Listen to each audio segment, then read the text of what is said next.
Welcome. I'm Kinetic Symphony.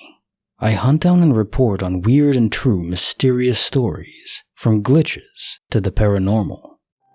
Case file number 1525, written by Anonymous. How my grandpa cheated death 3 times. My grandpa once told me about 3 near-death experiences he had. The first experience happened when he lived in a small town in Greece, which had been captured by Nazis, making my grandpa and his friends prisoners of war pretty much. One day, one of the Nazi soldiers went missing. In the end, the other Nazis assumed my grandpa and his friends had killed him, and so they lined them up against the wall to shoot them. Just before they were about to shoot, the Nazis were counting down from 10. My grandpa suddenly got this feeling that caused him to yell, "Stamata!" Greek for stop, which stopped the Nazi that was going to shoot. Literally immediately after, the missing Nazi emerged from the bushes, drunk and stumbling around. There was apparently then some awkward laughter and apologies, and my grandpa and his friends were dismissed.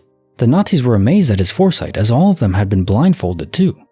The second experience happened some time later, where my grandpa and his friends, not sure if they were the same ones from before, were in some clearing which had a large stone fence cutting through it. Being curious, my grandpa and his friends decided to climb over the wall and jump to the other side, and so they began to climb it. My grandpa, however, again getting a bad feeling, ran off to find a ladder instead to climb over. By the time he got back and climbed out the ladder, he saw his friends had been shot on the other side. Lastly, my grandpa was a fairly religious man and attended church every Sunday morning. One morning though, he slept in.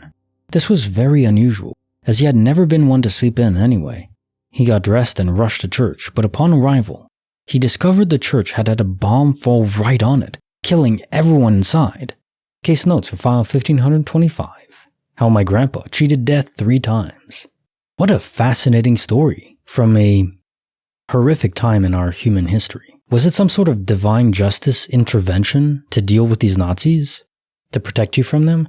But it still makes you wonder. Guardian angels are so interesting because they don't protect everyone. People do die. I mean, outside of quantum immortality. So why do guardian angels only intervene sometimes for some people? Are those just the main players? Or is there some other reason? Maybe they're important for the grand scope or story of the human race. I suppose that's one way to think about it. Maybe he had to have you for some reason. Or is it not a guardian angel and it's just some sort of innate ability to know what to do in any given moment? Maybe you are your own guardian angel, so to speak. I don't know, but damn, what a story. Case file number 1526, written by Expo 1001. The Strange Tale of a Jug on a Stump. When I was a teenager, I briefly lived with my estranged father, who I had never lived with before, as I was having difficulties with my mother. He had never been there for me as a child due to substance abuse, but he managed to clean up his act, get a job, and join AA. He loved antiquing and random crap gathering in general. One day, he found a painting of an old moonshiner's jug sitting on a tree stump. It was so plain that it was remarkable. I even wrote a short story about it, detailing the origins of how the jug wound up on the stump. Around 9 months into living with my father, he began drinking and using again. I left after he stole my coin collection to buy some drug or another. He had already sold Jug on a Stump and everything else of even slight value to support his habit.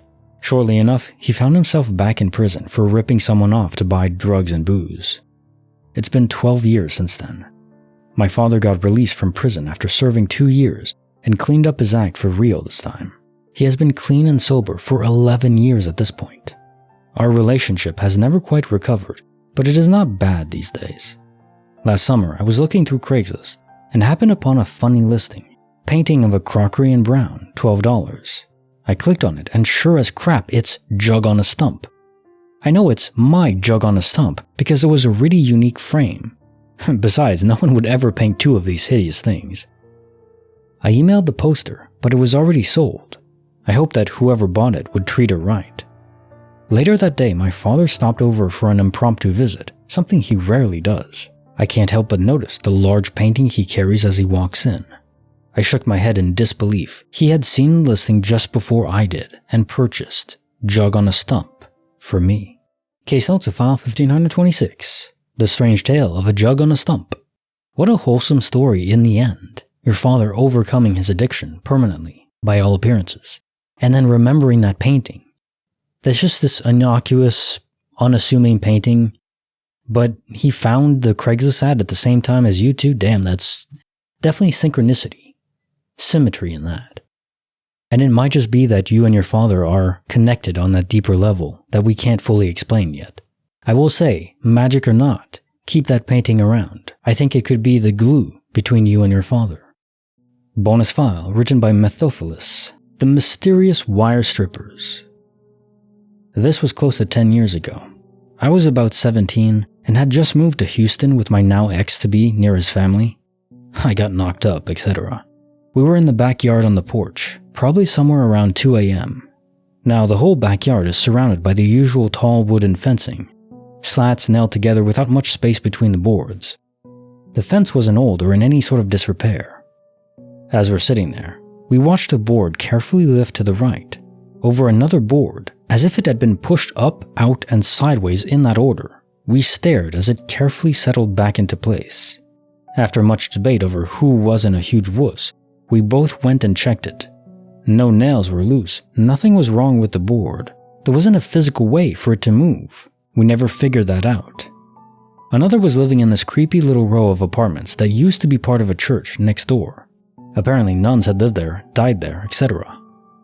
That didn't help the creep value much, but hey. So I was taking my uncle's dog outside for a walk when the neighbor came out and mentioned my cat had been messing around on the roof. I see the little dude up there and tell my neighbor I'll bring him inside. I take the dog away, walk a few blocks, and get home.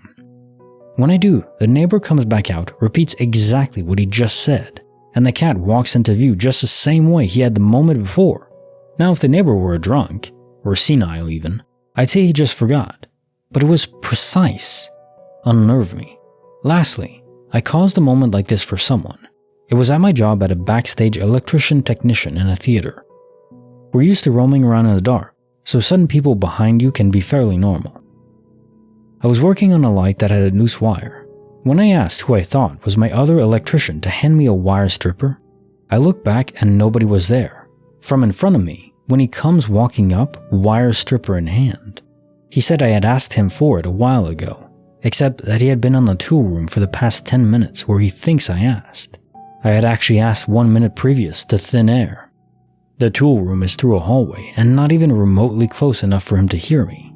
He freaked out and looked at me oddly for the rest of the day. Case notes for the bonus file. The Mysterious Wire Strippers. So the first anomaly actually seems to be almost impossible, because even if spirits can manipulate the physical world in some rare events, some rare cases, they still affect the real world. So if they move an apple, it'll fall to the ground and bang on the floor and receive damage. If there's a board that's nailed in, if the spirit could somehow rip it off from the nail, off from the position it's fixed in, you would see evidence on the board of it being damaged. So I don't even know what to make of this. The only thing I can think of is somehow some entity messed with all your minds in the same way. So they made you see something that didn't actually happen. And then the repeated loop with the cat, that's probably unrelated. And the wire strippers knowing exactly what to say and your voice transmitting far away. And then the time anomaly with that, damn.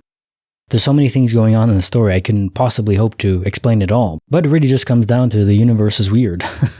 We can't know everything, at least not now. And by the time we explain all this stuff away, we'll just have new questions. That's life.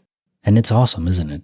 Now time for the quote of the day. Anarchism is founded on the observation that since few men are wise enough to rule themselves, even fewer are wise enough to rule others. Edward Abbey. I always found the concept of wanting to rule over others bizarre. If you're secure in yourself, well, why would you want to rule over anyone else, especially against their will? Or to gaslight them into thinking that it is on their will. It's like now, in the US. I won't get too political, but just to say that we have two people that are frontrunners to be president, and both are so old that they could die any second. And they're mentally not all there. How could you be at that age? Is this really a free choice? None of this makes sense, does it? I don't think it does. Now you could say, oh, can we just get rid of everything? Not easily, but it makes more sense than being ruled over by an 80-year-old, doesn't it? I think so. Like the video, subscribe, hit the bell. Kinetic Symphony signing off.